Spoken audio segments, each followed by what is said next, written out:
Dynamite download. AEW 2020, John Silver. Special event, as you can see, SPD. For a splashing good time.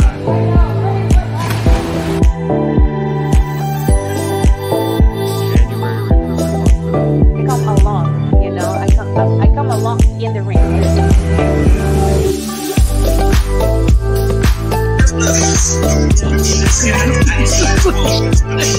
mean, I would not want to. I would not want to. Yeah, great this year at SPD. Boy, weird.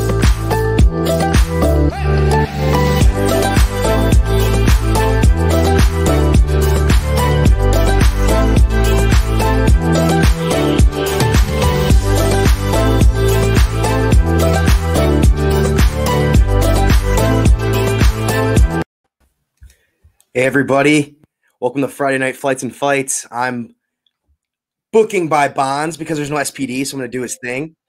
And I'm joined by Crayfish. That's right, baby. That's right. I made it. We're here. We're having a good time. Friday nights are always a joy here at Dynamite Download. Made it through the week.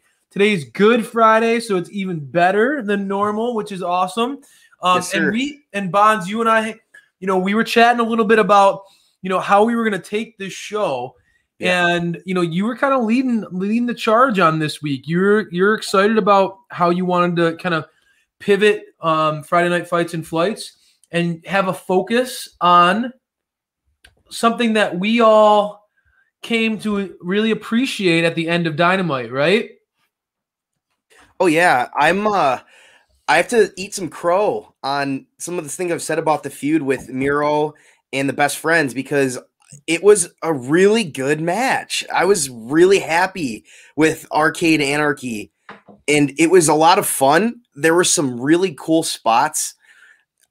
I didn't expect it to be as entertaining as it was. I really was excited. It was one of the better main events we've seen this year, and that's saying a lot. We've had some really good ones, and I think these guys kind of probably knew that this fell a little flat and they wanted to put out a show, and they did. And getting Trent back at the end was just such a cool cherry on top.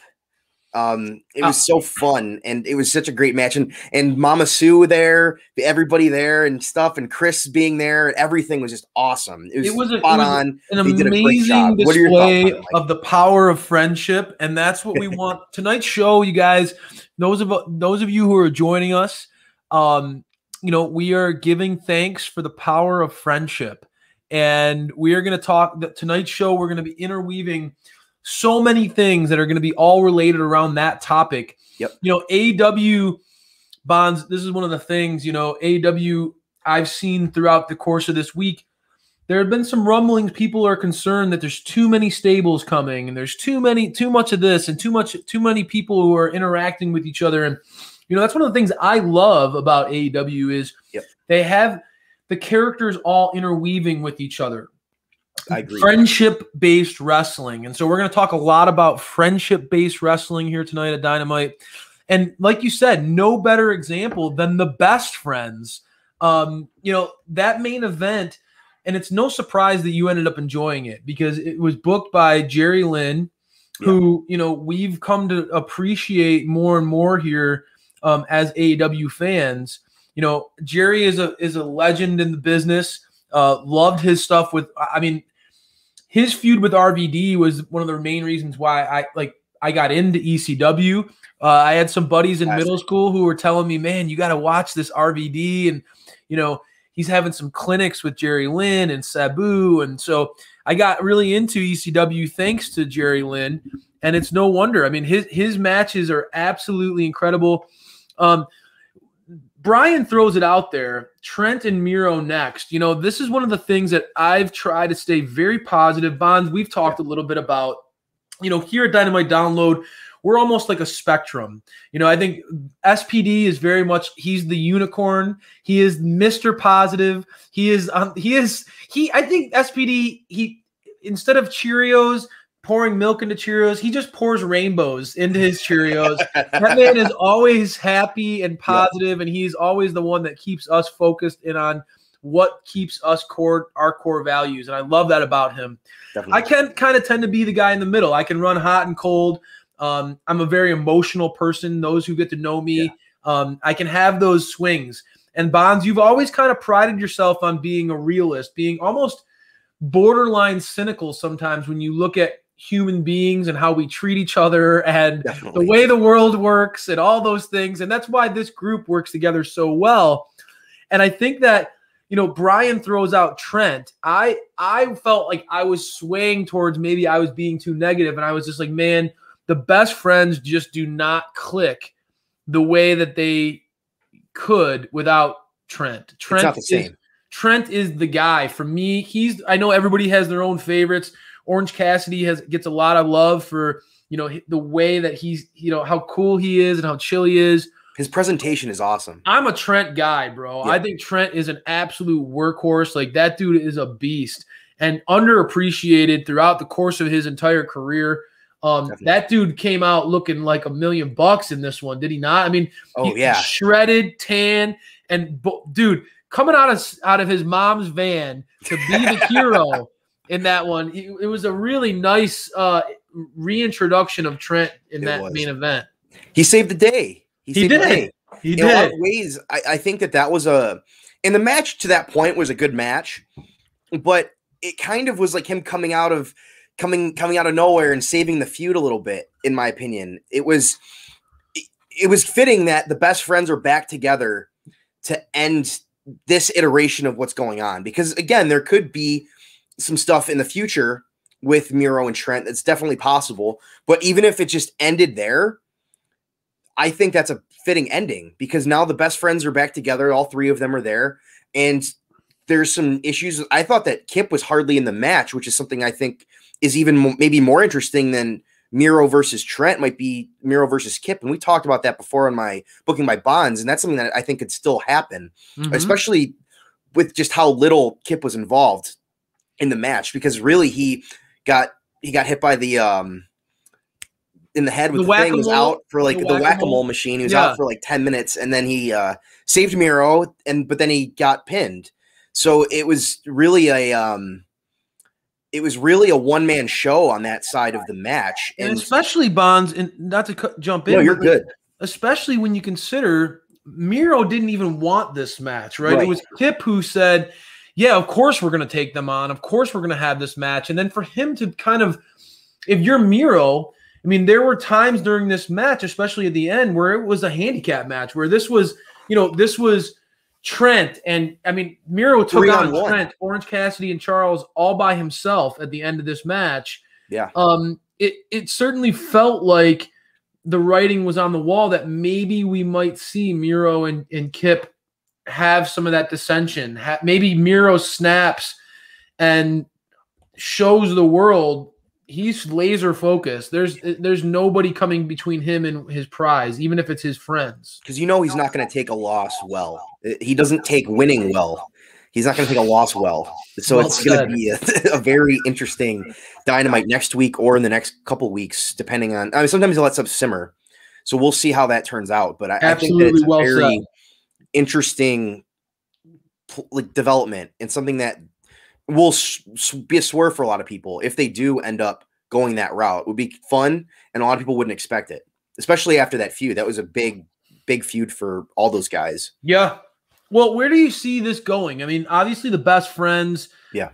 They're a whole new group now. I mean, that Chris Statlander is apparently rolling with them, which is really cool. I like that. I like the vibe that she fits in, kind of that like hanging. Hey, Adam. Chris kind of has that like chill vibes to her, which fits in really well to the Orange Cassidy kind of gimmick, and I like that pairing. Where do you see all this going? And if you were booking Bonds, I mean, just off the cuff, where would you take the best friends, and where would you take Miro and Kip? Well, I'll start with the best friends, and I think that this kind of goes back to what you said at the beginning of the show, where people are kind of complaining about the stables. And I think that they really are setting up a trios division. I think that's becoming more obvious every week. We're seeing trios matches more often. I think it's just the writing's on the walls at this point. It makes so much sense. Right. I think that's probably where they're gonna go. There's 3 of them. It's perfect. It's an already built, established thing. I don't know. I think that's probably where they're gonna go, and I don't know if they're gonna continue a feud with Miro. I think that they could do something completely different. I think that would be a breath of fresh air for everybody involved to kind of move on to a different thing. This feud's been going on for months, and I don't think change is ever a bad thing when it feels a little tired. Mm-hmm. And I do think that a Trent versus Miro match would be cool, especially, they put him on the shelf. That is a natural thing for a feud. It's very easy to build that. So I think that's very possible. Yep. With Miro, I want to see him in singles matches. I want to see him kind of start doing his own thing. I don't think he needs to be in a stable. I don't think he needs to be with a partner. He can cut promos. He can obviously dominate in the ring. He doesn't need a mouthpiece. He doesn't need anything. You can just kind of let him do what he wants to do. It's fine. So he's a guy that you could put in really any feud as obviously a monster heel against any face you want, and it would be an entertaining match.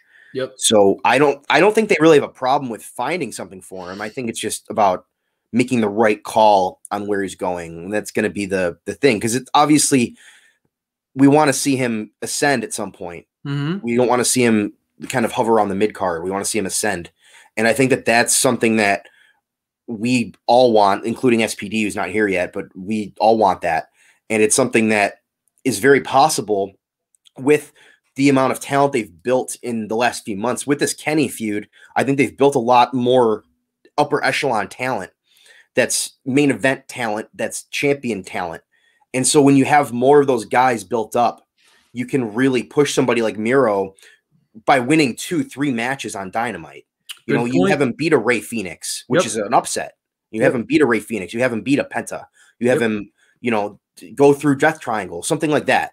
You have him do something like Lance Archer. Have him maybe not beat Lance, but have a great match with Lance. What a match that would be. Title be. Picture. Yeah. And that'd be a great showcase for something like that. I think that's kind of the direction I want to see Miro, is just maybe not even in the championship conversation, not even TNT title, but just picking up wins, legitimizing himself as a potential contender. Yeah. And then going that route, and just kind of maybe in a year he blows up. So we'll see.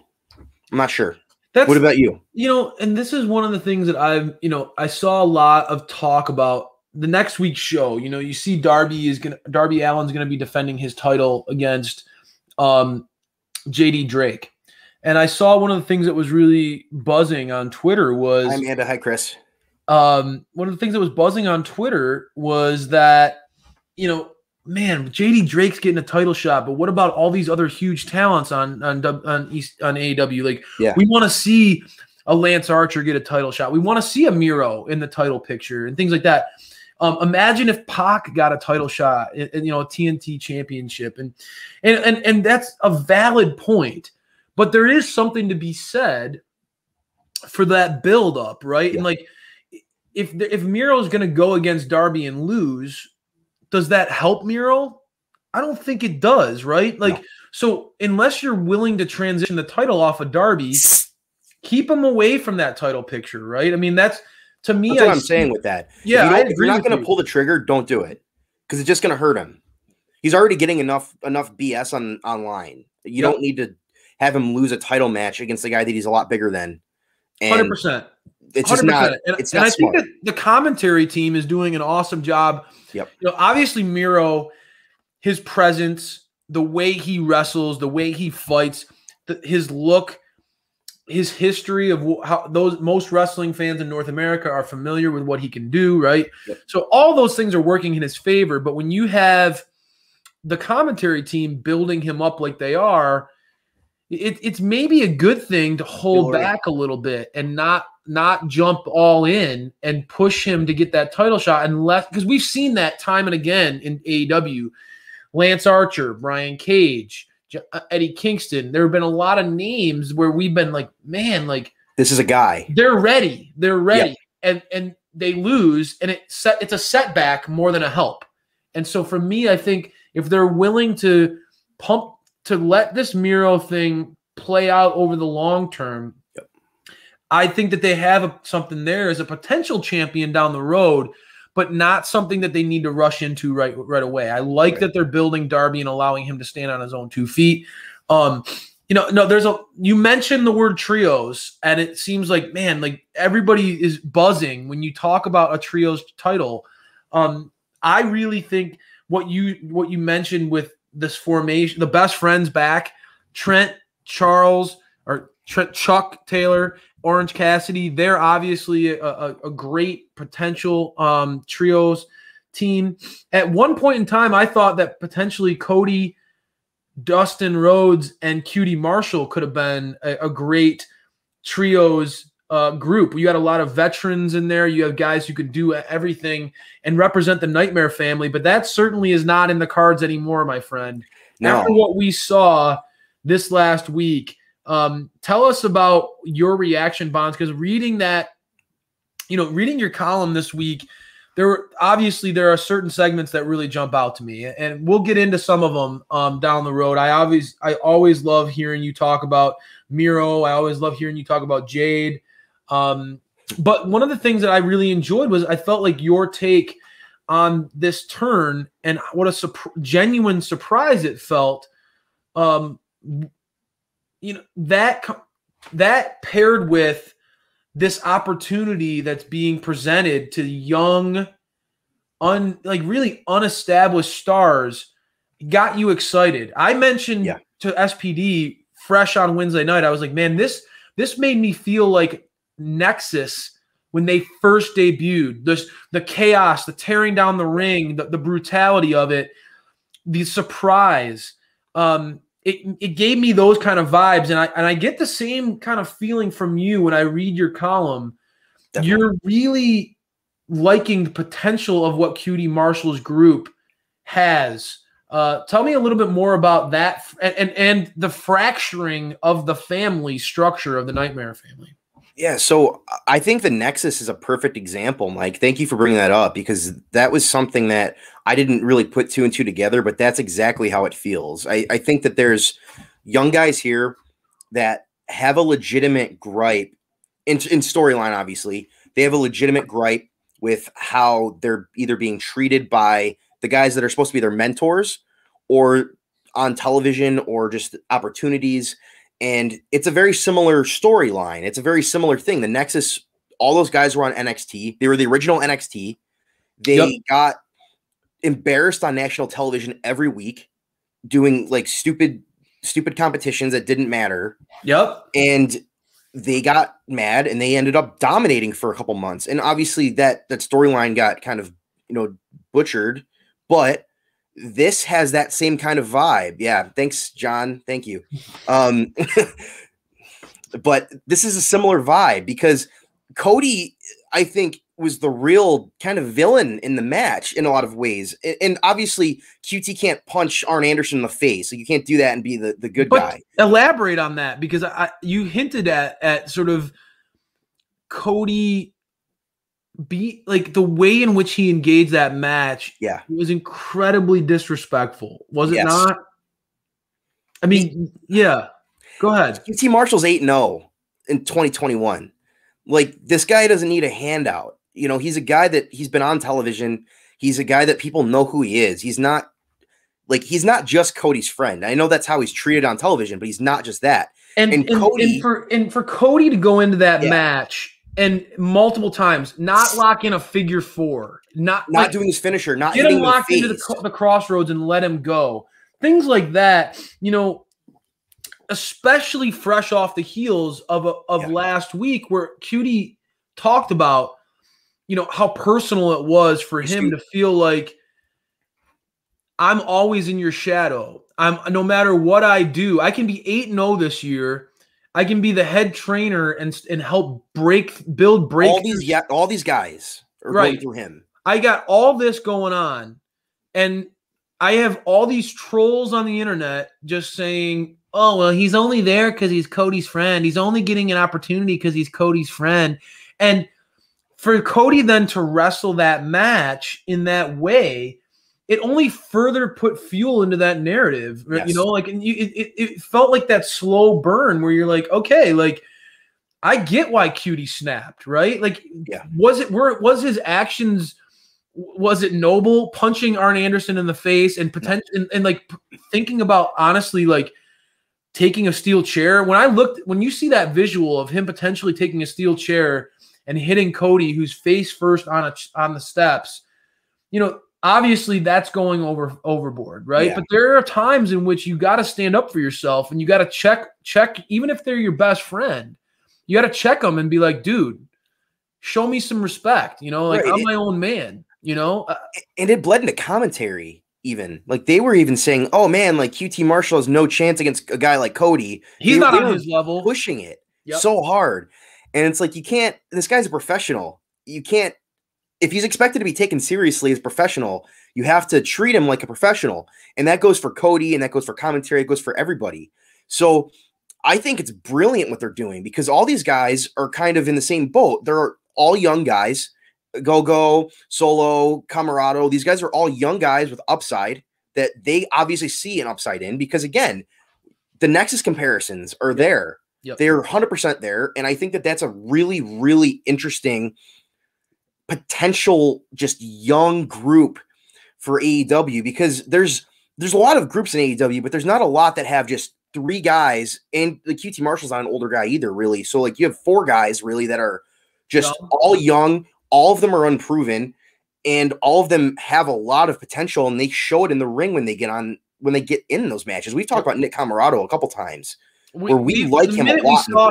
The minute we saw him, like it was like, oh yeah, dude, this guy's got it. And there's no doubt. And for me, bud, like I look at this one and I say, like, I feel like AEW is genuinely putting in an effort to use this to me was this in the Britt Baker segment on Dynamite were perfect examples of like, okay, AEW is using their 2 hours of primetime television to build interest in the other shows that they have and give life and give meaning to those characters that are going to be on those shows. You're not going to see we like Nick Camarado, but you're going to see him more on a dark elevation. Anthony Ogogo, you're going to see him more on a dark elevation. And that to me was a brilliant use of their time, right? And it gets me more interested to want to watch on Monday, right? We are very diehard Dynamite people here. That's our focus. Dynamite download. That's how we got engaged into AEW. But when I look at the purpose of what they're doing here, I think that they really are investing in characters that we're going to see more on Mondays. And it gets your interest level. So when you see a Nick Camarado versus a Dustin Rhodes match or a Shotty Johnson, let's put it that way. Yeah. You see Nick Camarado versus Shotty Lee. On paper, that might not get you going as much as it will now, right? Now it's going to be a big match. There's a lot. You want to see that match. You want to see that, you're interested in it. You saw that brutal beatdown, and now you're like, all right, like there's some character motivation there. There's something that pulls you in to that show. And I think that AEW is really learning that if we're gonna be successful, our roster, that roster is so loaded with talent. They have to do something to get your interest into those characters that are maybe not a Chris Jericho, maybe not an FJF, but you got to build that interest. And I love that. So often we've seen in North American wrestling, these you just get guys who get thrown against each other every single week with no real reason. They just get 50-50 booking and they just fight each other. And there's no story motivations. We saw firsthand on national TV a brutal beating. It now sparks character motivations for the Gun Club, for everybody, for Scotty Lee, for Dustin, for Ogogo, it goes on. And I just think that that's really them planting the seeds for that. I really appreciated that in this segment.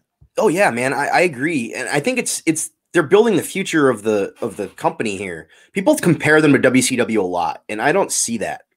I see that, yes, they do have some older talent, but all those guys kind of enhance younger guys. They're always trying to make those guys better or be part of a stable with these guys or have matches with these guys. And they're building their own young talent. They're not hiring a 60-year-old Hulk Hogan to be the face of the company.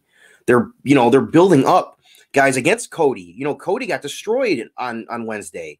And people give Cody a lot of trash for not, for being the only one to come out of the middle of the entrance, and he's the guy that the president of the company.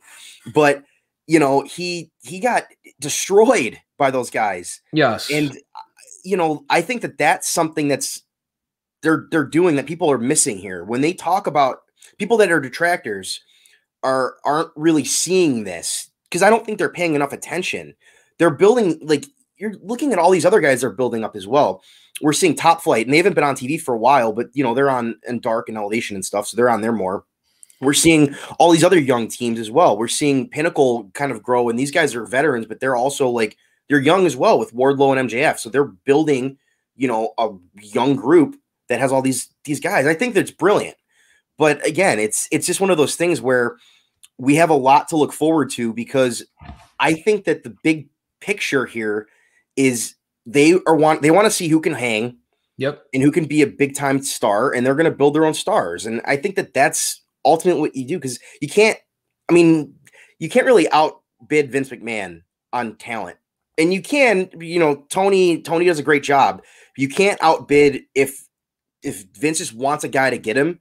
It's an easy paycheck for a guy, and so somebody's going to go to WWE, and they're going to miss out, and it just happens. So if you don't want to have to be in constant bidding wars with another company that you're direct competition with, you have to build up your own talent. Yeah, and I think that's just what they're doing. And I think it's also, how often have you and I talked about this? Like, WWE's business model now is not built on, it's not built on building their own stars. I remember growing up and watching the Shawn Michaels and things, like, go from being the Rockers to becoming the Heartbreak Kid and becoming this great, they're not built on that. They're built on bringing in guys who are already in their prime, or maybe slightly towards the AJ Styles, and you think about countless examples of guys who they go out there and they bring in big name guys. Damian Priest is the big new name there right now, right? Yeah. And I remember watching Damian Priest in ROH. He's not a young buck. What up, SPD? SPD is here, everybody. You made it. I made it. I am finally here. Cheers. Welcome. Done with the work. Welcome. Cheers to the weekend. Yeah, and so I think that's incredibly important that AEW looks at building their own stars from within, because like you said, Bonds, even if their roster is loaded, but Miro and you can go on and on, but Christian and all these different examples of guys who have come from the WWE, you don't want to fall into that the pattern of being WWE light. You don't be TNA in 2009. You need to be you need to have your own guys that you build on your own. So I think that this story is a perfect example of them doing that. The next one, yep, Chris is right. Jon Moxley is another example. One of their biggest stars is a former WWE guy. So if you invest in the MJFs and now you look at Nick Camarado and you see some of these youngsters, and exactly like you said, Bonds, see which ones break out. See which ones naturally can sink or swim. We all think that Camarado has talent, but can he? Ricky Starks, my man, right? NWA. He was an NWA champion, but I digress.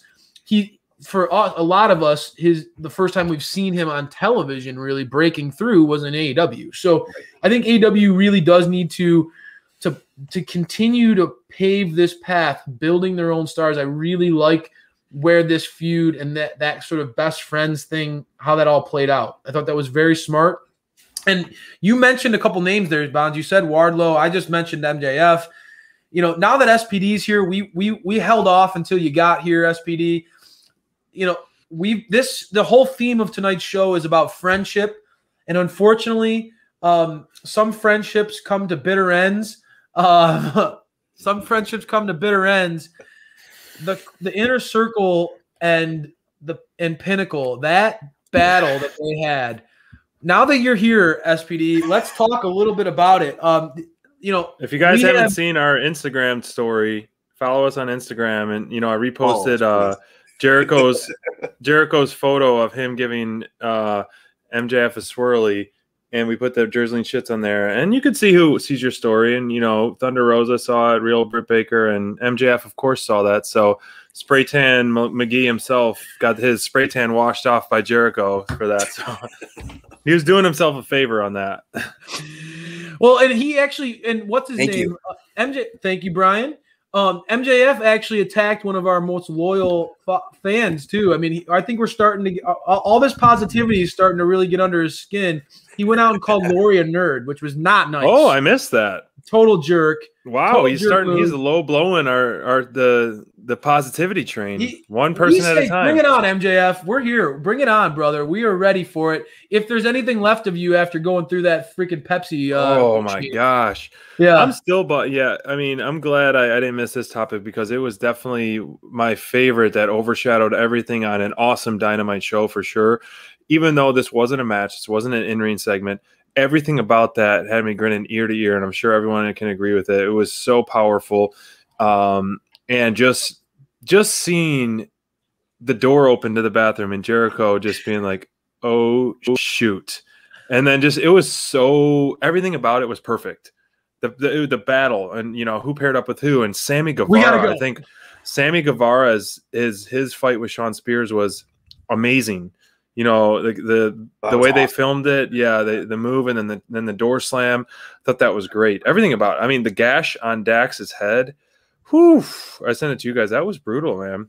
Oh, dude, it was pretty brutal. I so great. This is just the kindling on the fire that we're gonna see. So it is so great, man. Oh, I just can't get over it. The vision of Jericho.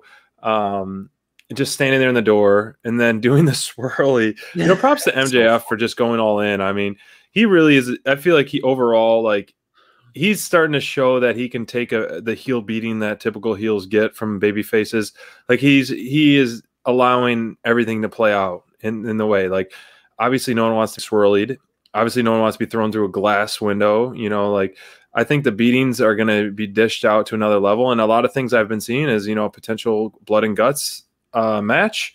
I mean, we have not had a stable versus stable match, essentially, which we've been clamoring for. We talked about it before on a show, like almost a Survivor Series-esque style match, which would be, eliminating one after another would be great. A 5-on-5 battle would be just like total mayhem. I think it'd be tough to follow, but still fun. Yeah, but a Survivor Series style one could throw in so many different matchups. Like you throw in Sammy Guevara and Dax in the ring, and then those go to head, and then you throw in a Jericho and Wardlow. Get a little payback. So it would be fun to do that. And I had tickets to the Blood and Guts in New Jersey, and last March. And it's still being pushed back. And so I still have my tickets, and they keep rescheduling and all that. So I think the rescheduling is on for September, but they're still due for Blood and Guts. It was literally 2 weeks before, until everything shut down. And then I had tickets for 2 weeks after that. It was March 25th. I was so bummed because it was going to be their largest show to date because of the arena size.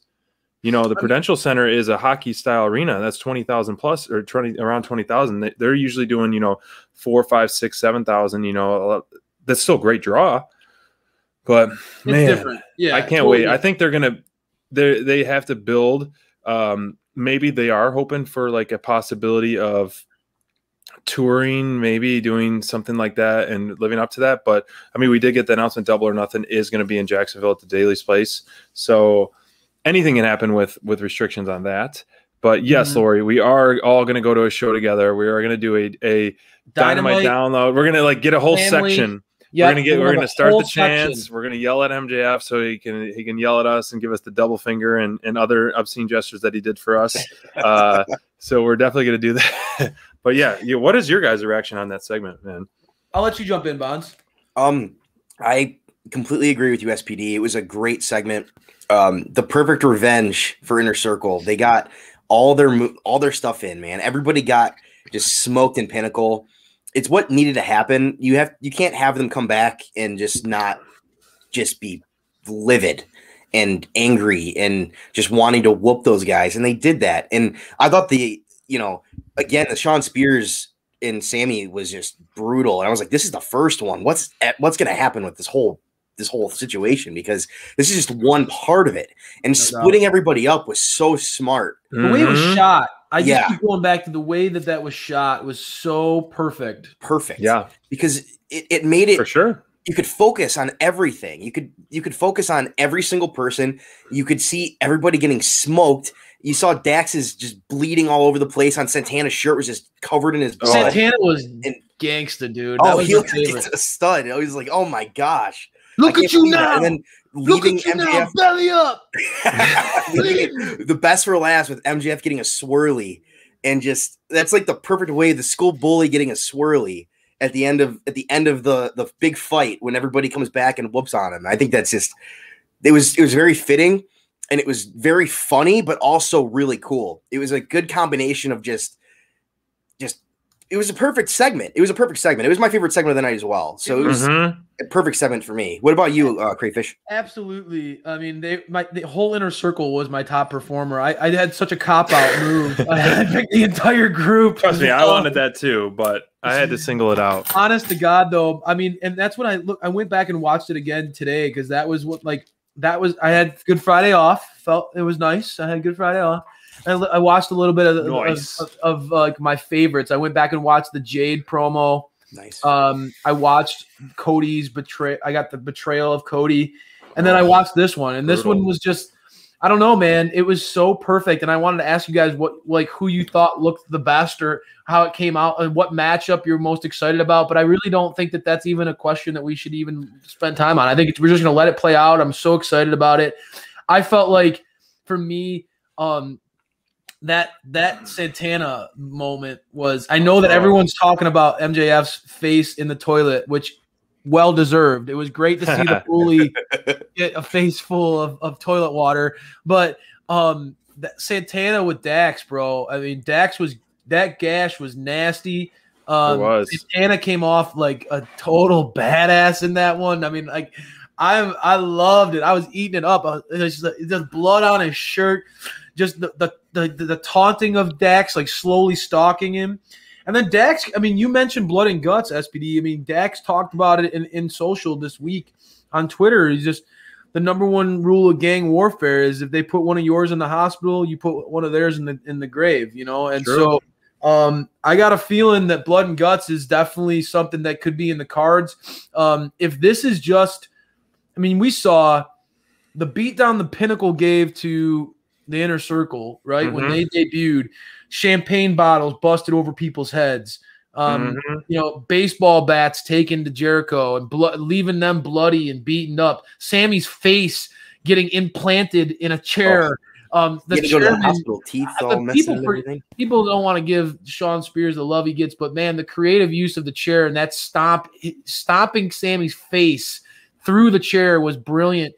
For that to happen, and then for this, Wardlow. When was the last time we saw Wardlow get put through a table? We didn't even talk about that yet. That was an awesome spot. I mean, it was just, everything across the board. I mean, you saw Dax was left bloody. MJF, he's going to want to get revenge, and he's going to, he doesn't, it's just, if this is the beginning, I can't imagine where it's going to go. I cannot wait for how personal and how violent and how just entertaining. I mean, we know the creativity of these guys involved. This is going to be amazing. This is going to be amazing. And I love that, you have this feud building, and then, you still saw Britt poking at Thunder, poking at her. That feud's still going.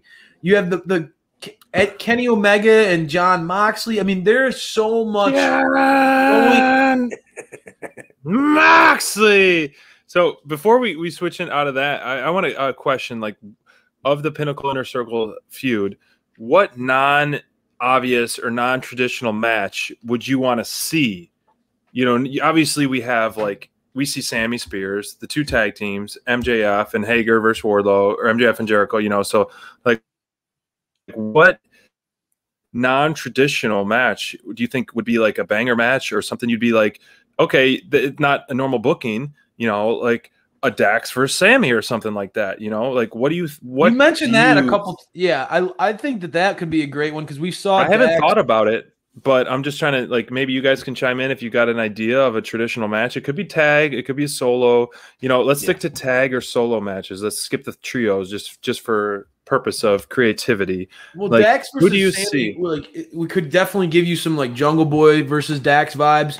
And Obviously, Dax, Sammy versus MJF needs to happen based on what's been going on. That would be. It needs to happen, and it will happen eventually.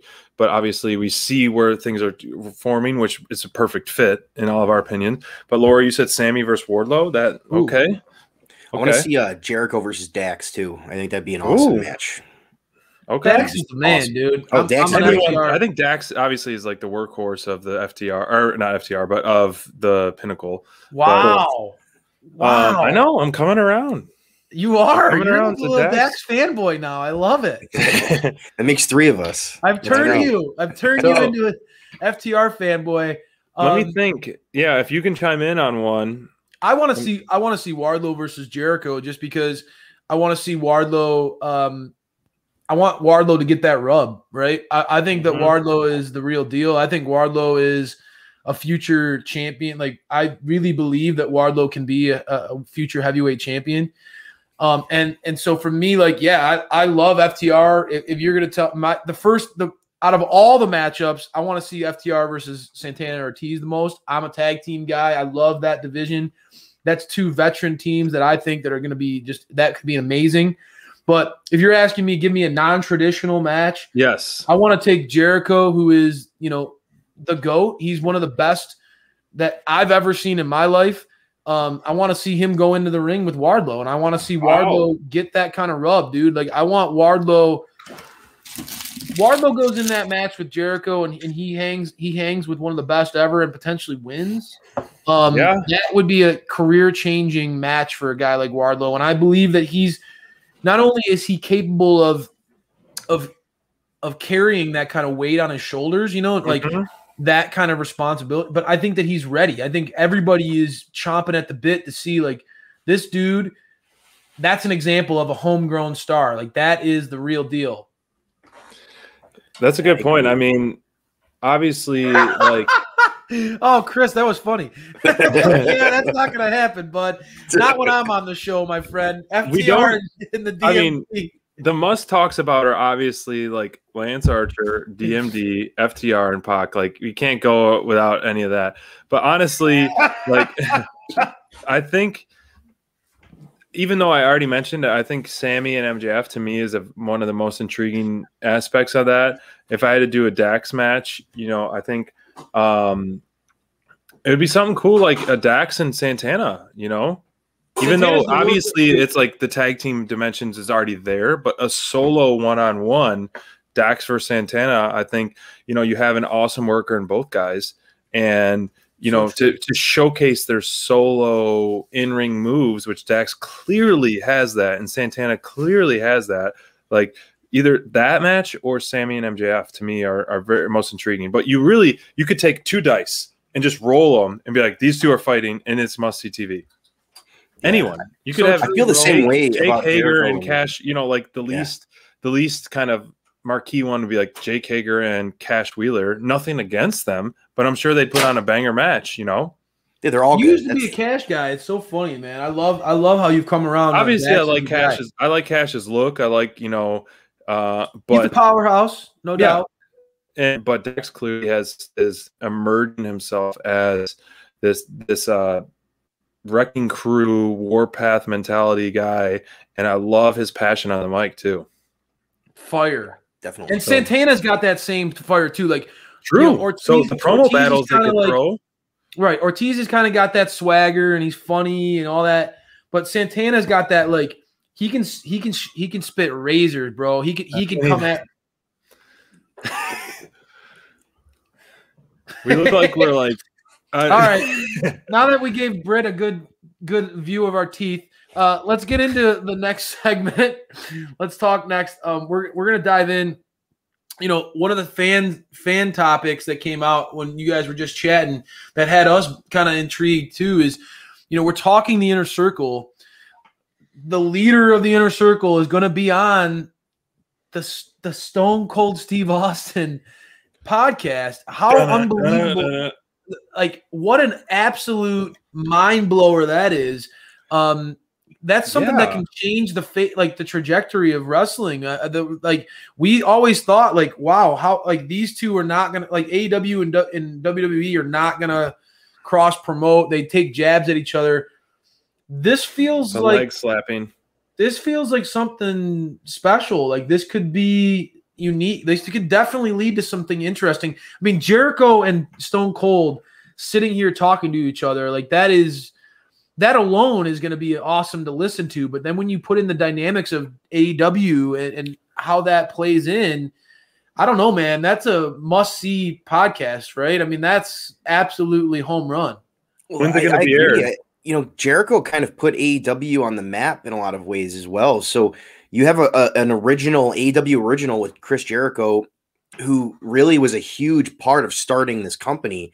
Absolutely. And you would think that there could be some hard feelings there, but again, he's also known Vince for 20 years, so there's probably some dynamic there. They don't hate each other.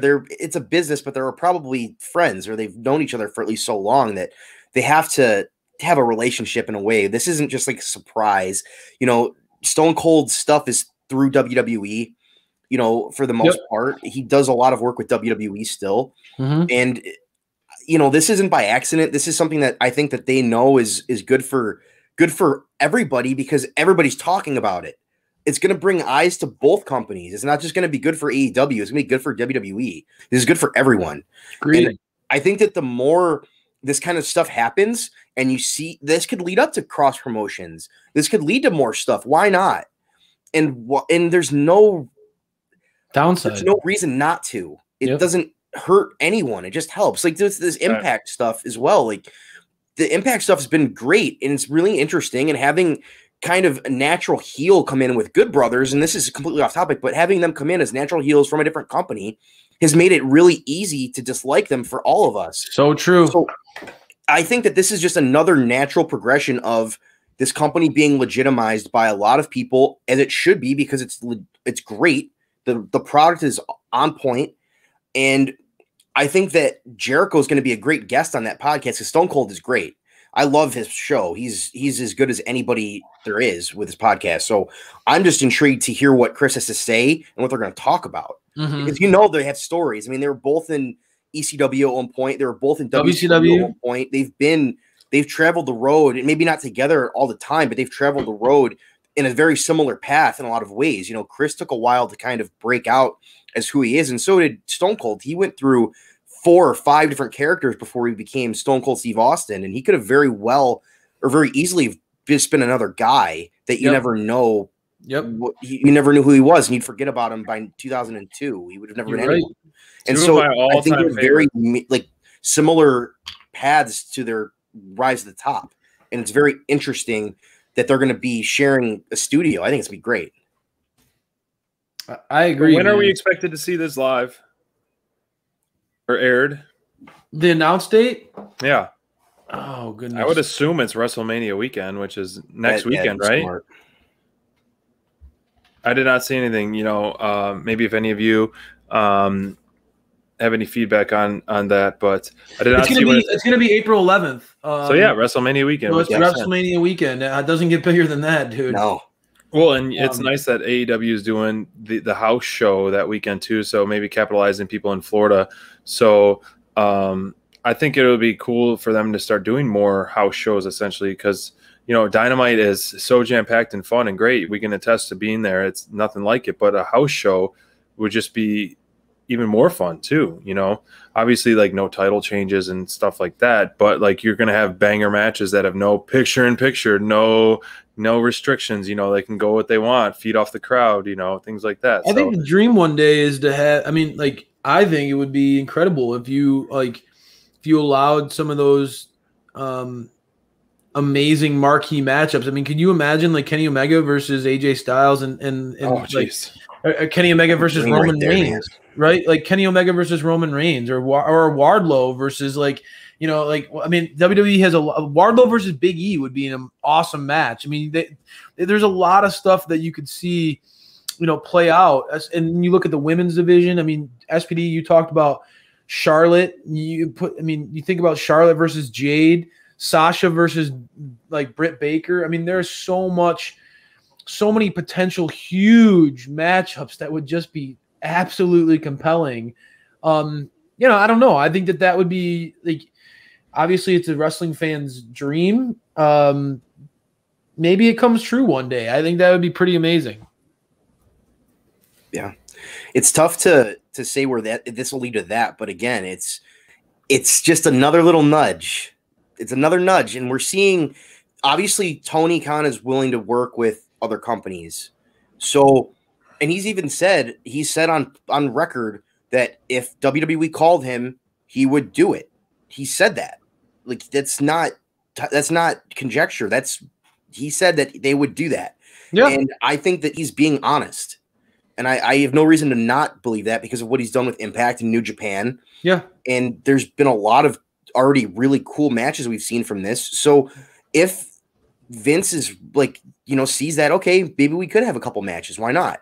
And yes, obviously having like, they're very different companies. You know, WWE's a public company that's PG, and you have to hear half the swear words that we heard on Dynamite. You would not hear that on right. Raw. And so you would have to change up certain things for content. You look like a silly clown. Yes. WWE. Or just bleep You're a it out. stinker. That'd be fine. Just do something. That'd be almost funnier if they had like a voiceover person live. Like you're like, what's our favorite one, Mike? John Cena, you're a poo-poo head or something. Yeah. He said on TV Poopy. Like 10 years ago. It was something like that, and it was great. Head or something, yeah. Yeah. It's like, okay, guys. Yeah, but you know, and even beyond, like, I mean, you see relationships, right? Like we've learned a lot about, like, in Bonds, you talked about this with the Christian and Kaz match, is where, like, you know, these guys have history. They know each other. They've been in the business for a long time. And then you see, like, all right, well, like Christian is in AEW now, and Edge is in WWE, and, you know, Miro is in AEW, and you see, like, Moxley's there. You start to see, like, okay, like, why not? Like, you know, Jericho is a guy who has continued to make sure to say, like, yeah, and he's taken his pot shots at WWE since going on to AEW. Most of them have been just that, like, NXT needs to go away. You know, NXT needs to go to Tuesday, which it is now, which is great. I think Jericho was proven right during that. I don't know. I think that you can never say never, and that's what's exciting right now as a wrestling fan. You can never say never. You don't know what's in the store. I love it happen next week. We don't know. It could.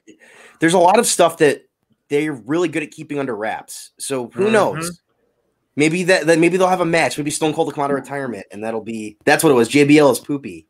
So speaking of Stone Cold, like if you listen to the Unrestricted podcast with Griff Garrison and Brian Pillman recently, they talked about Stunning Steve Stone Cold being. Thank you, Lori. I did have 2 sneezes that I needed to put on mute for that.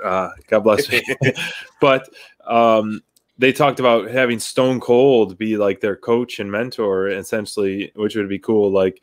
And Brian Pillman was like, yeah, I sent him a message, but I haven't heard back from Stone Cold. So, like, that'd be so funny if they had Stunning Steve Austin. Come on. Right. I mean, hence, you know, the blondes, you know, the tie with Pillman and Stone Cold. So, like, it would kind of be full circle. But obviously, like, I think, you know, Pillman and Garrison are a great tag team.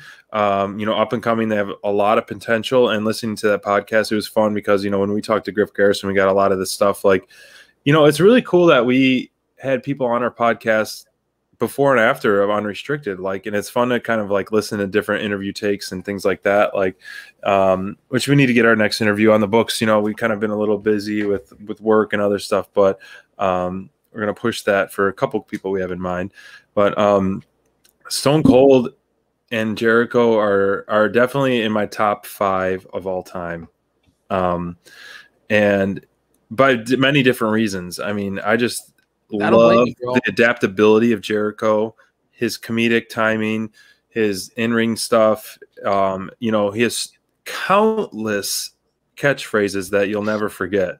That's Countless. I mean, it's really hard. It's really hard to pick like your favorite. Like, I agree. you know, ever a game. You know, I loved the list because it was just so stupid and how upset people got when they were on the list. I thought that was like one of the funniest things I've ever experienced for sure, because I just constantly be like, oh no, don't put me on the list. And this thing that doesn't matter. You just made the list. And then obviously Stone Cold, like, to me, I mean, I think we should talk about one time, like, greatest theme songs of all time. Like, Stone Cold always gives me the chills. Like, that glass breaking. If I hear it, I'm going to be stomping around like Stone Cold. Like, you're right, bro. Down there, you know, so. And Jericho has one of the best right now. I mean, I right love now, I mean, Jericho's even the Y2J countdown. Break the Walls Down was one of the best. Yep. So, like, totally agree, man. That's a good topic. We should maybe, you know, carry over for down the line of like our top 3 favorite theme songs, and then maybe we can do our top 1. We mimic the entrance coming out. Do you smell what the Rock is cooking? No, I love the "If You Smell." That one was better than the basic one, but all right, for me, okay, all right. Bonds, what's one of your favorites without going into in depth? Man, I like Cena's. What about you guys? I like Cena's old Thugonomics World Life a lot. Actually, that's when I was a big fan of him. Before he went completely face. But like, I think World Life was awesome. It was really interesting and just completely different from what we had. It was cool. I think Ric Flair's is also iconic. Rick's is great. Woo! Yeah, so Mike French. So classic. Remember at my wedding that French went over to the DJ and put the Ric Flair theme song on. Like, it's fun and stuff, but then it's like when you're in minute 3, 4, and 5 of the theme song going over and over again, it's kind of like sucks the air out of the room. Like, how do you transition into like? It's not an easy transition into the Cha-Cha slide.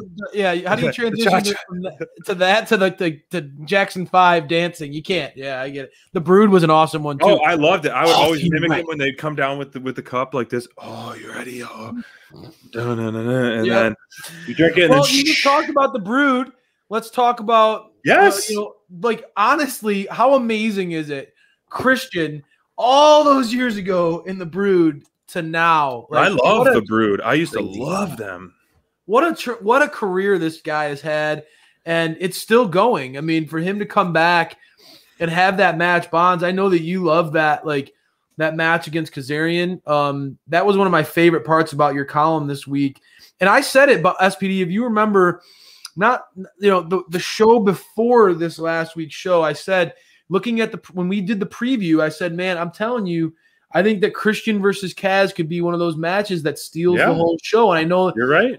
Even though that we talked about the Lucha Brothers and Kenny, and you had Moxley on the show, you had all sorts of big star power. But I told you, man, I was like, I'm telling you, that could be one of those like banger matches where it's just like 2 vets who are very proud, who don't want to back down and are gonna give it their all. And they delivered and then some, man. I loved that match. I loved reading Bonds, your take on that match, because you studied the history of those guys. You've seen them going back to TNA, and Kazarian and the growth that they've had.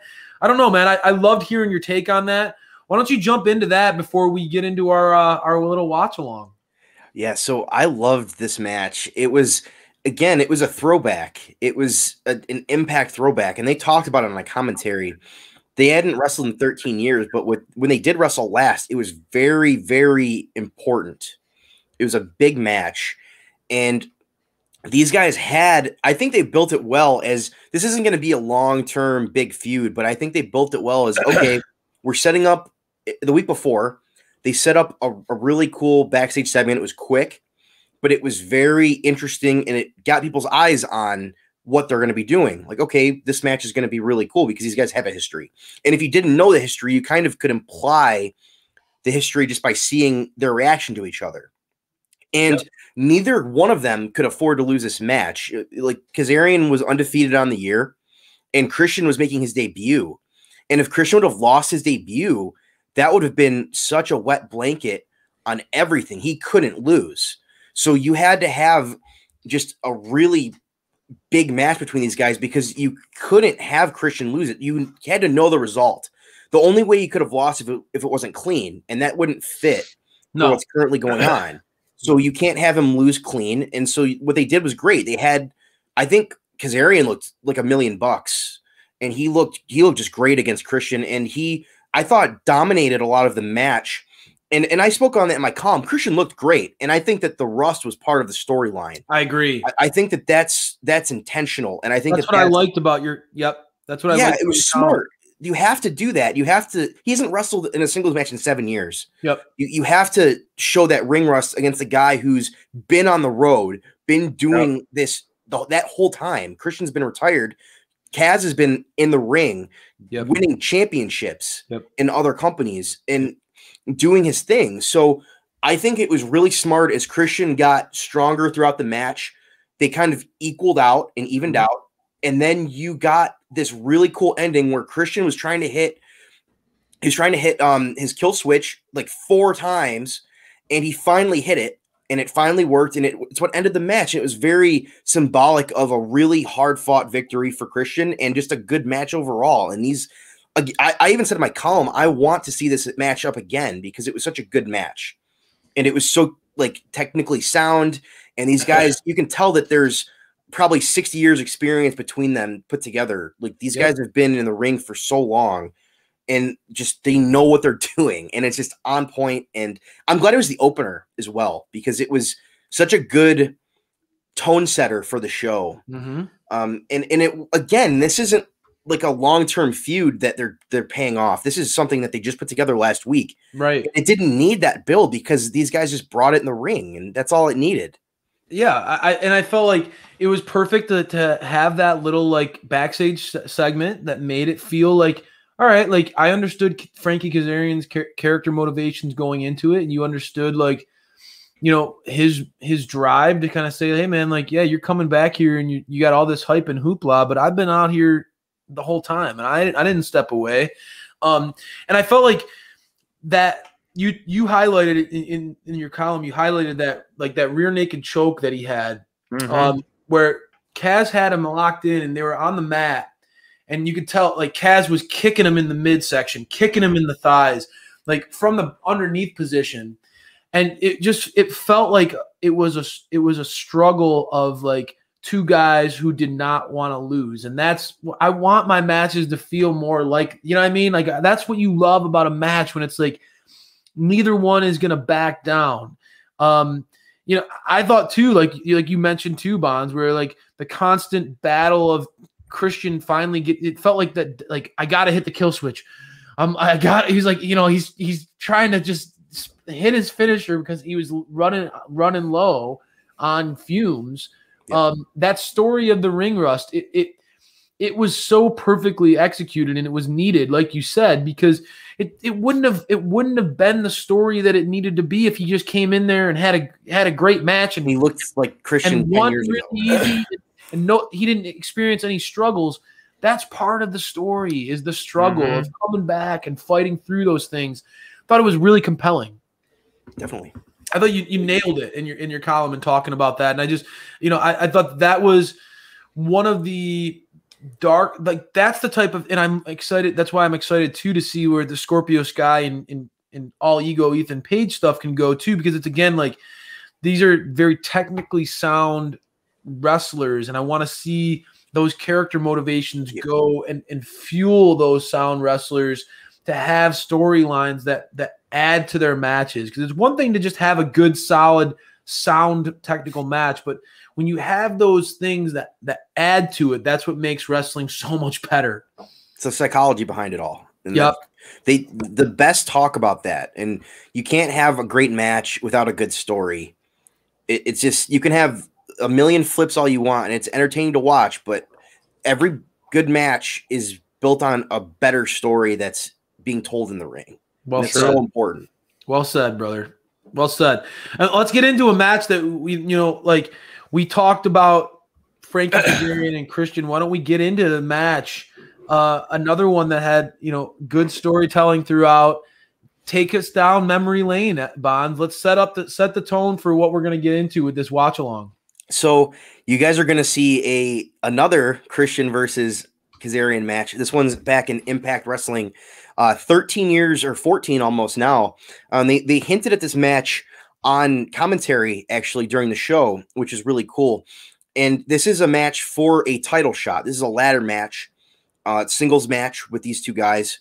And it's going to be just, I haven't watched this in probably a long time. I probably watched this live. I used to watch Impact, but I don't remember. Wow. I was 15, you know what I mean? So I don't remember what was going on. So, but I probably watched this match at one point.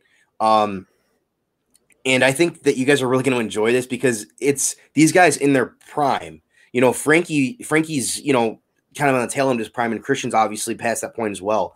But these guys are in their prime at this point. This is when Christian was it at TNA. He was the guy. I'm excited for this because I had never watched any TNA. I was never. When they signed him, that was maybe their biggest signing ever at the time. Yeah, he was like huge get, and they pushed him to the moon. Like he was the guy, and so he deserves it for sure. Oh, right, exactly. And so this is a really cool callback that they did on Dynamite because of what they did in this match. So part of why this match was so good is this one we're about to watch.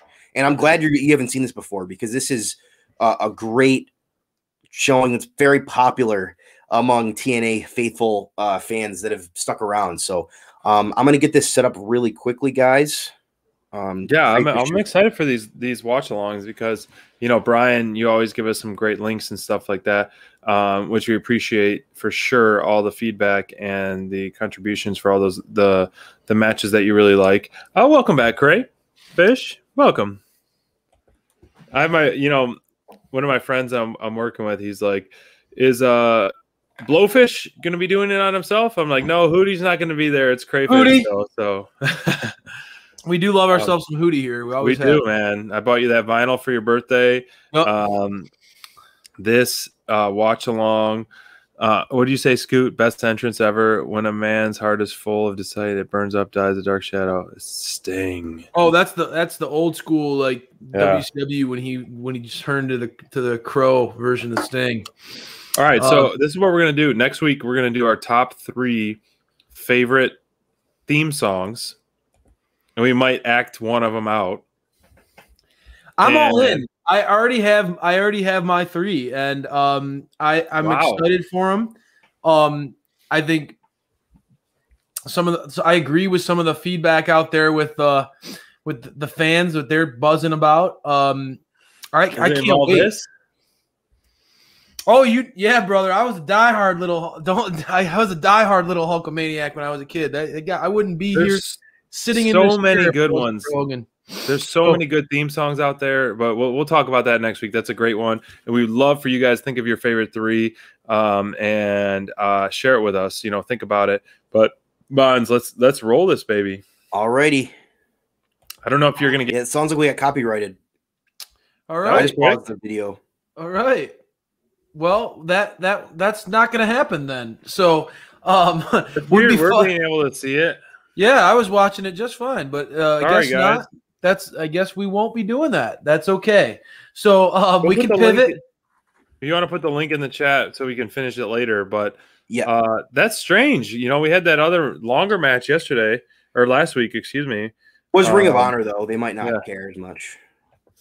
So, do you remember what happened in this match, Bonds? If you want to spoil it and sum it up for us, I have no recollection. I probably watched it. That's okay. I don't remember. I'm assuming Christian won because of how big he was getting pushed.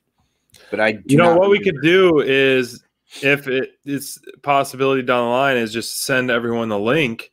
Yeah. Or we can post it on our together. I don't know, something like that. But I mean, we'll look forward to that. You know, there's a lot of those watch along stuff, so I'm surprised that happened so quickly. You know, you're right. TNA could use the views, so all good, man. We don't want to step on anybody's toes here. It's no big deal. We understand those things happen, and We're not monetized, so it's not like we're making money off it. We're just wrestling fans talking wrestling. So that said, maybe next time we do something like this, we'll tweet the match link out in our promotional tweets, and that way everybody can click and give TNA the views themselves. That's totally cool, man. I'm good with that. So we'll do that for next week's show. Brian, like we said, if you could hook us up with a match that you are the Kenny Omega monster fan, and SPD's we need to see something go back to see New Japan. Give us a classic that kind of brings some history into some of these AEW guys. Guys, are you guys still seeing us? Because we're seeing a lot of people hop out. So are we back? Or did it just end? Maybe they just weren't Christian Cage fans, right? I guess if somebody in the chat can let us know, are you hearing us and seeing us? Just want to make sure everybody's still here with us. No, it says it's stream unavailable. All right. Yep. Well, should restart it? No. End it? I think so. Yeah. Well, restart it? Or wait, we're on. Hey, yeah, we're back. There we are. We're back. I think so. Yeah. Well, restart it? Or wait, we're on. Hey, yeah, we're back. There we are. We're back. Only the diehards are sticking with us through that. We appreciate you sticking with us.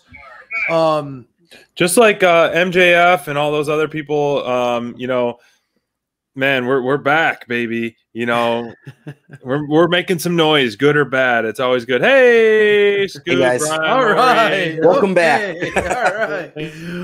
Well, it's something I guess lighthearted to talk about. I mean, if there's a lighthearted thing, to really switch, obviously, if you guys saw our post about the Cesar Bononi, I don't know if you guys talked about it ahead of time, but the fact that rumors are going around that his wife is looking for a bone marrow transplant. I talked about a little bit about it on our show on Wednesday, and then put out that PSA about joining the list and bone marrow registry. It's extremely easy, and I'm looking at it. I have a good friend who created the Marrow Match, and it's partnered with Be the Match, which is one of the top bone marrow registries, and he gave us like a text link.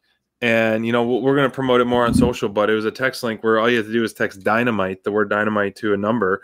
And so I think that this would be a good opportunity to try to get hopefully we can get some eyes on with AEW, and maybe they can really, use their powers. Clearly, I mean, they are a family and they want to help each other and uplift each other, not only in the hard times, but the good times, and just overall. And so hopefully we can maybe, all it takes is one person. And I know, Crayfish, you signed up for a kit.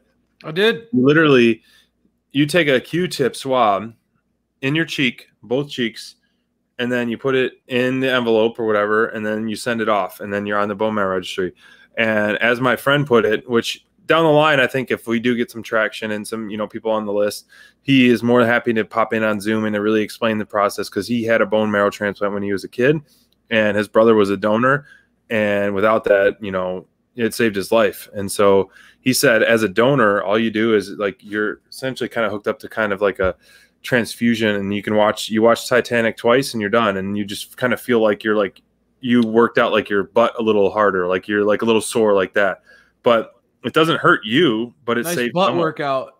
Yeah. Good. And so everybody needs a good butt workout once in a while, and watch Zack Snyder's Superman or Justice League, and you're all good. Yeah, I hear you, brother. And AEW is very plugged into these, these movements with autism, and now with Cesar Bononi and his, that whole struggle that they're going through. I think it's, it's good that we as fans, we talk about that. SPD, yeah. you were able to get with Matt with go ahead. You were able to get in where now if people want to learn more about potentially donating, all they have to do is text Dynamite to 61474.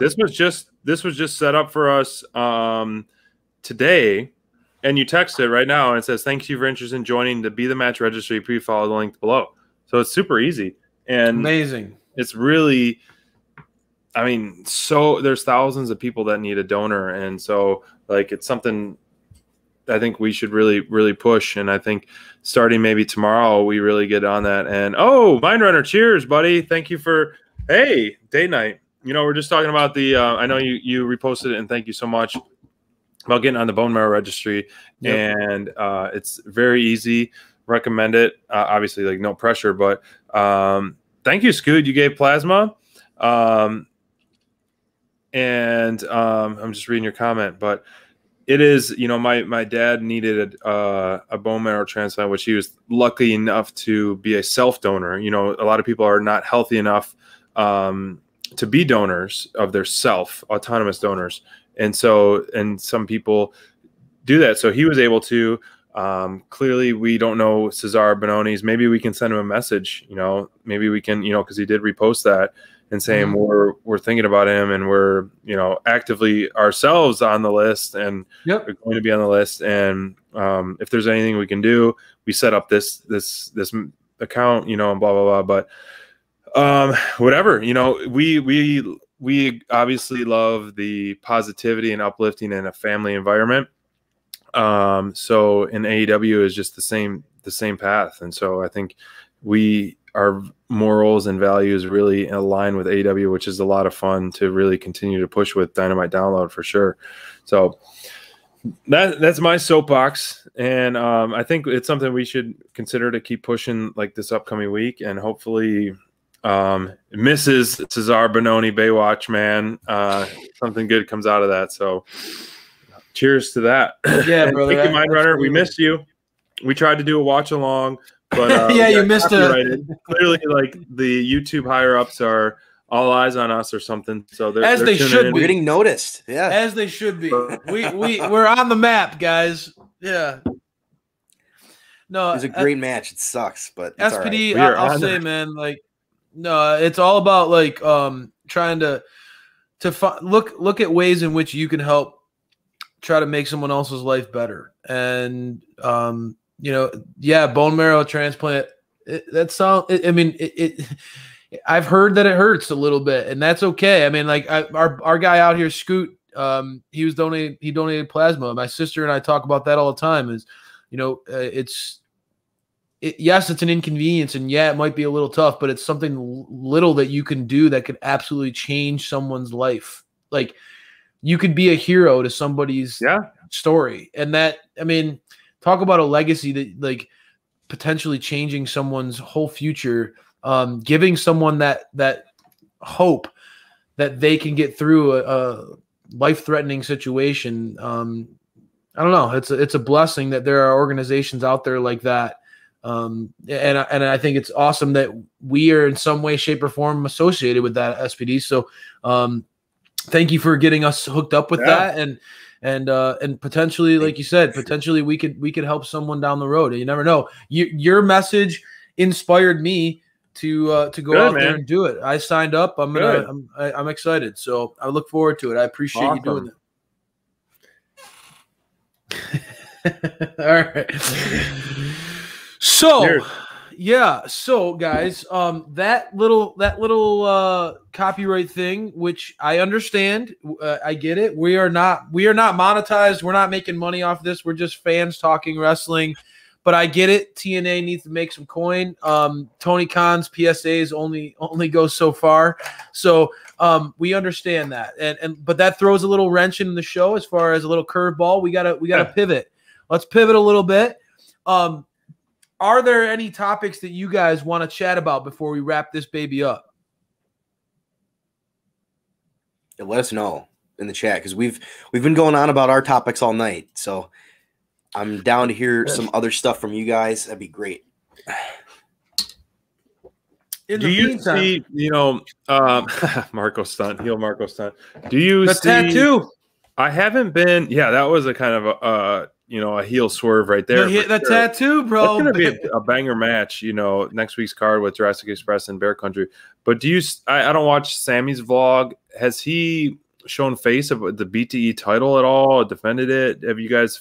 Your guy, well, your boy Baron Black is he won it recently. Baron Black. Baron Black's the BTE champ. Yeah, your boy, Baron Black. I He love won some it. Baron Black, and Baron know. Black is going against our boy Lance Archer, bro, on coming up. That's going to be an awesome match, dude. I'm excited for it. Where did he? So he lost it on Sammy's vlog.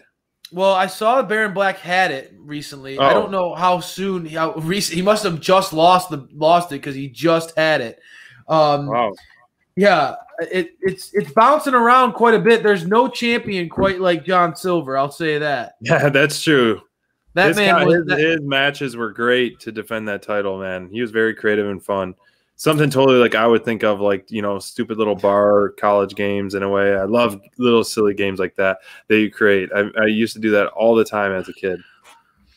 Well, and I want to say, like, one of the topics that came out, Mind Runner threw out that Scorpio Sky and Ethan Page. We'll jump into that because we did touch on that briefly earlier. But yeah, the BTE stuff, man, like, I don't there's so much content. I love that AEW has that much content, but I haven't checked out Sammy's vlog that much. I hear it's actually pretty funny and good stuff, but I'm into BTE, I'm into Dark Elevation.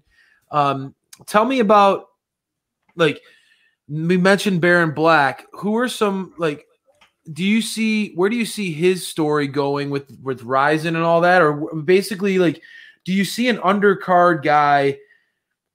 SPD, some of the guys that you've been talking up, Baron Black is getting more opportunities. Danny Limelight, I see he's getting a shot this week against who's Danny's going against? He's got a big match coming up. 10. Danny Limelight's going against 10 on Dark Elevation. Some of our underground favorites on this one are getting that rub. Who's the one guy, if you could pick, like, on the undercard that, like, to kind of get that Ethan Page, like, Scorpio Sky, like, this is my time moment? Who do you think should take that? Oh man, I loved the quick little promo that Ethan Page and Scorpio Sky. I think that pairing is really great. Man, I mean, I'm pushing for, obviously, like, it's hard to say, like, undercard or whatever, but I'm really pushing still for the Acclaimed. The Acclaimed. It's so funny. They're, you know, I really do like them, and that's just the hurt of the depth of the depth of the roster. Like, you're missing out on, you know, unfortunately, an injury to Bowens, but it looks like he's back because he showed face recently on AEW content. But I really want to see more of the Acclaimed, and hopefully they'll be back as a team, you know, coming soon on Dynamite. But I really have loved Baron Black's matches. I really love Danny Limelight's matches. Yeah. You know, I don't even know if these guys are officially signed, but those are two talents that I think are just so underrated and underappreciated. You know, they deserve to be all elite, in my opinion. You know, both guys went toe-to-toe with some of the best in AEW on the roster. I just like their in-ring styles and their dynamics. Like, to me, it's just fun to watch, and that's what's great about the non-televised stuff, is where they can really get a chance to show. And it was kind of crazy to hear, listening to the Griff Garrison and Brian Pillman podcast, Unrestricted, is that they film till like 3 a.m. after Dynamite, which is like, how do you stay fresh? Like, how do you stay, even if you change your sleep cycle? Like, I can't stay fresh, man. You know, they said their record for matches after Dynamite was like 24. That's like, insane. You filmed 24 matches after That's insane, Dynamite, bro. That's insane. That's, you know, wild. Mind Runner on our show on Wednesday, JT Drake, like, I honestly, he's been fun to watch. You know, you look at him and you're like, who is this clown? And essentially, you know, he's got these high tights, you know, he's tucking in his belly, and like, he's salt and pepper hair. But when he works, it's like this strong man, you know, chops. Like, he's got some amazing chops, and I'm a sucker for chops for sure. So he has been very fun to watch, and that's why I'm really excited to see this Darby Allin versus JD Drake kind of, you know, totally totally polar opposites, different styles, how it's going to work. And I heard you guys talking while I was, finishing up work about, him getting a title shot versus others. Like, yes, I mean, obviously Darby Allin's going to win, but like it's hard to put a name talent, an A-list or B-list talent against Darby and to take that loss. They're better off not even having the match than take the loss. So someone like JD Drake, like this is cool. Like he's gonna get a televised match.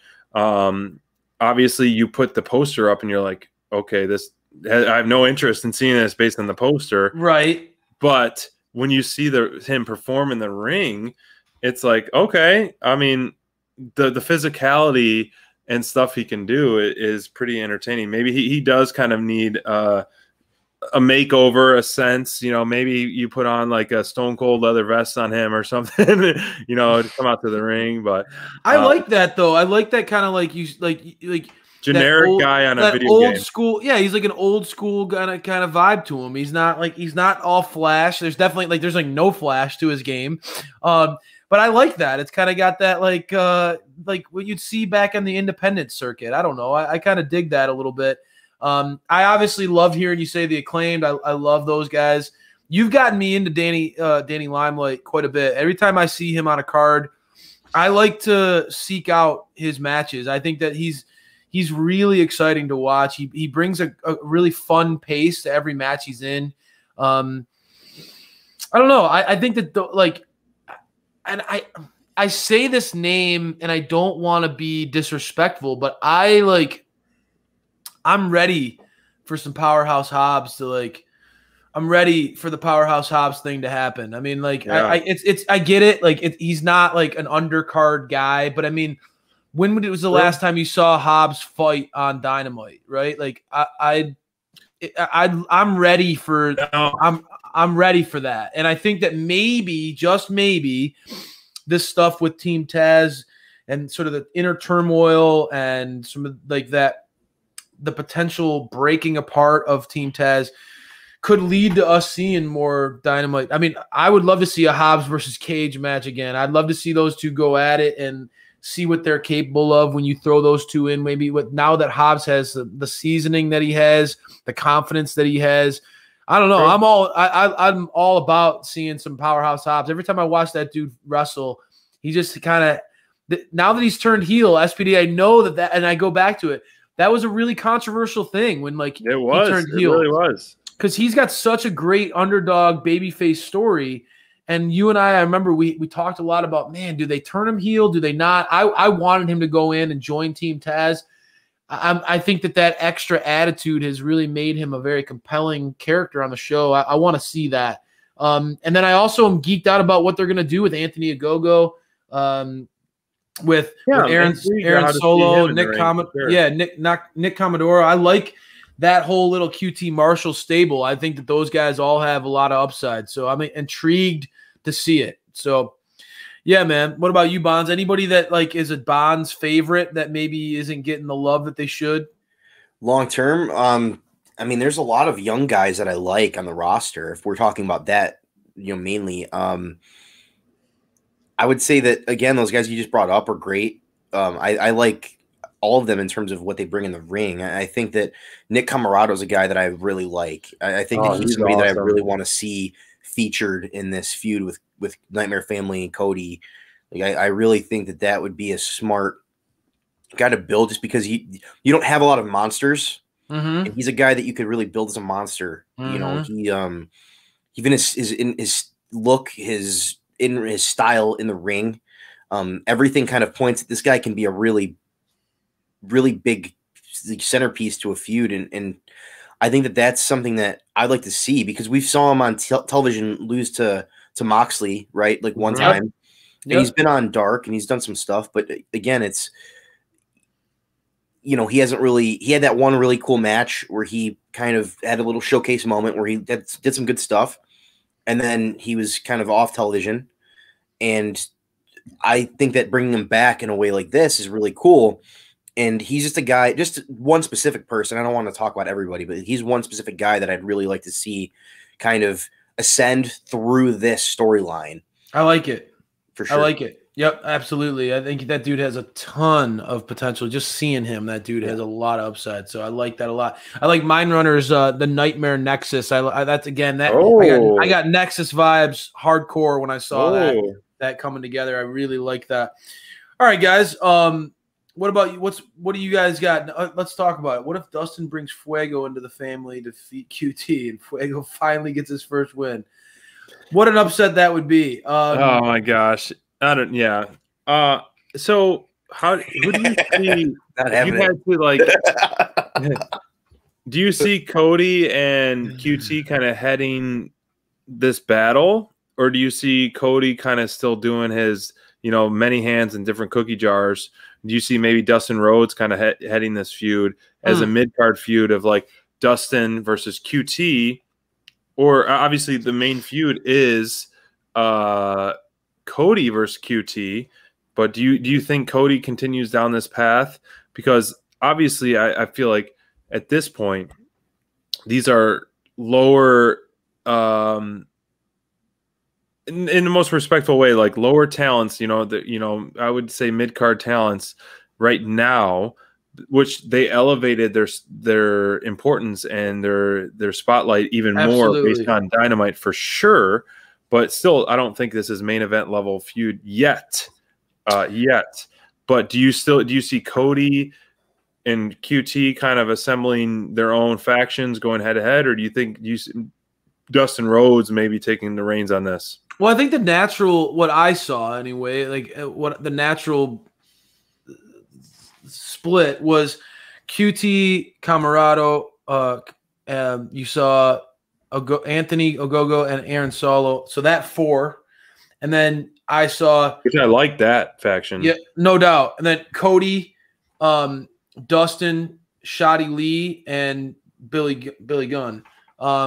So the way that, at least that's how it played out on Dynamite. So that's quite a lot of star power on Cody's Billy side. Gunn had some harsh words for Aaron Solo on Twitter. Yeah. So I mean, like, and that, so you got like really veterans on one side. Obviously, Shotty Lee is still a youngster, but I don't know. I think that would make for some compelling stuff, and you could do some great matchups out of that. I think Big Nick against Dustin would be awesome.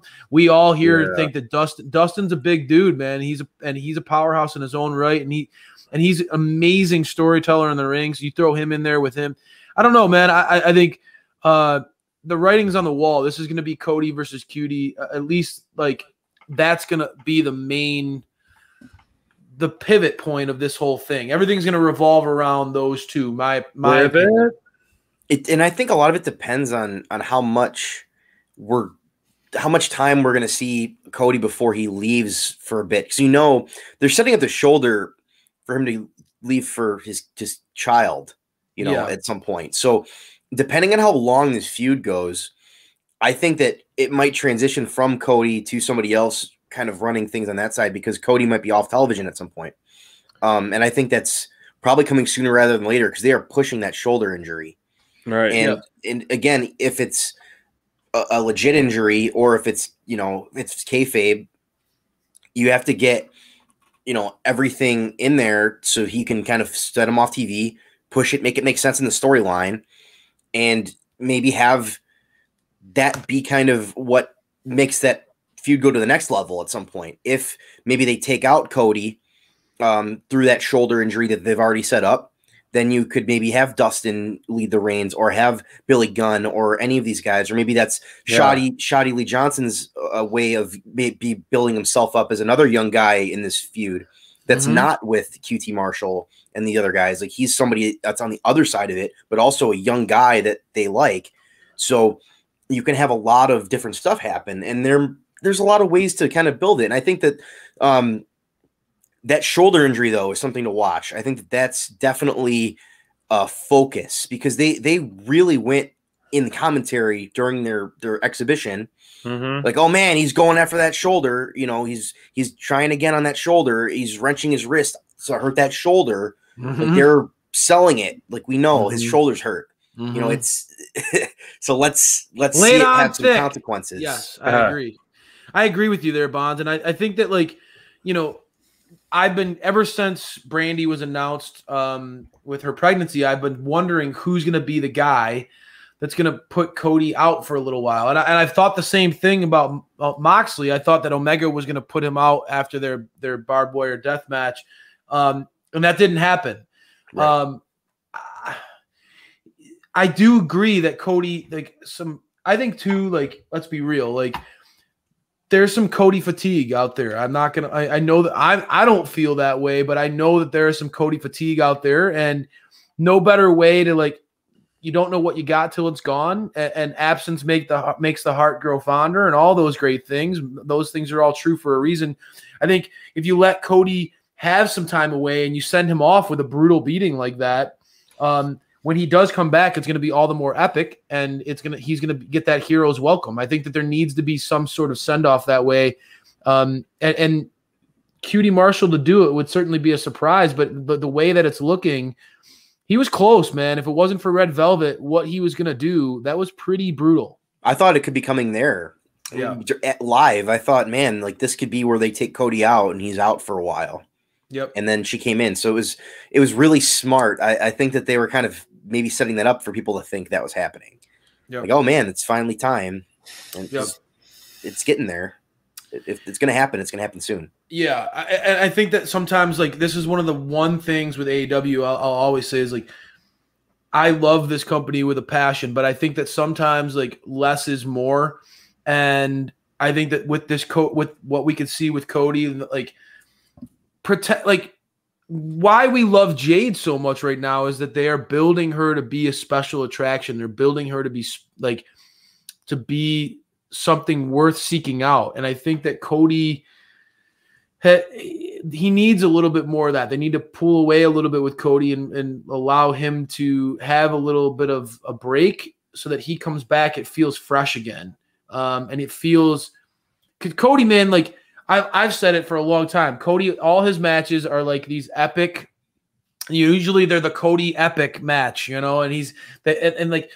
so I appreciate what he's done, but I think that he would benefit if he stepped away for a little bit. And that's not to say that I think AEW is much better product when he's on the show. I think it is. He can cut it. He can cut a promo with the best of them in the business. He could put on a clinic in the ring with just about anybody, but their characters, especially with this much of a loaded roster, sometimes you need to have a little bit of break and give other people that time to shine. Agreed. I couldn't say it better myself. Even though I still think he's the Iron Man of AEW, and absolutely, it's nice to always see him in matches, whether it be with Pretty Peter Avalon or QT Marshall, or I mean the diversity of matches he can have is almost like none other. So it's always can be a filler at all. It doesn't always have to be the hottest feud. So I'm all for him always being on the card. And as a Jericho, he leads by example. Amen. So you need those leaders in the locker room, and Cody continues to shine on that part. So I'd be bummed not to see him. I think, his layoff with that show, the Go Big show was enough, but who knows, but it's always fun to see a reunite in a surprise re-debut like we saw on Trent. And I guess you could say Inner Circle, even though it wasn't that long. Yep. It wasn't that long, but it was impactful enough. Yep. We didn't see it coming. For sure. Yeah, absolutely.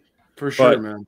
That's a good, this is a good way to wrap it up for this night of Friday Night Fights and Fights. It was, I joined a little late. I missed out, and I hate, I still have my Iron Man streak going. Haven't missed any shows from the debut of Dynamite. Came in jogging in at halftime. Where the hell is SPD? It was not halftime. It was still first quarter. If we're looking at the time, it was the first quarter of SPD of coming in. But thank you guys so much for coming back, or joining us on this Friday. Cheers to the weekend. For those of you who celebrate, happy Easter weekend. It's Friday. It's April. I can't believe it's already April. We just finished our 28th episode of Dynamite Download. I woke up to snow today. I woke up to snow today. It was blizzarding yesterday. I was super happy. Brian, I'm on the West Coast. I'm on the West Coast for this next month working. So I'm over here and it was 88 degrees. I got sunburned today. It was way too hot. I can't stand this hotness. Oh, poor guy. I'm so sorry. On that note, before I tell you to go F yourself, let's get out of here. I'll trade you. I'll trade you for sure. Yeah, right. Okay. Yeah. But you guys, thank you so much for joining us. You guys know where to follow us online. We're going to interact with you all weekend, all week, and have a great weekend, a safe weekend. And remember, positivity goes a long way, and it's more fun to be positive and uplifting. So Well said. good night, everyone. On Good that night, note, everybody. goodbye, everyone.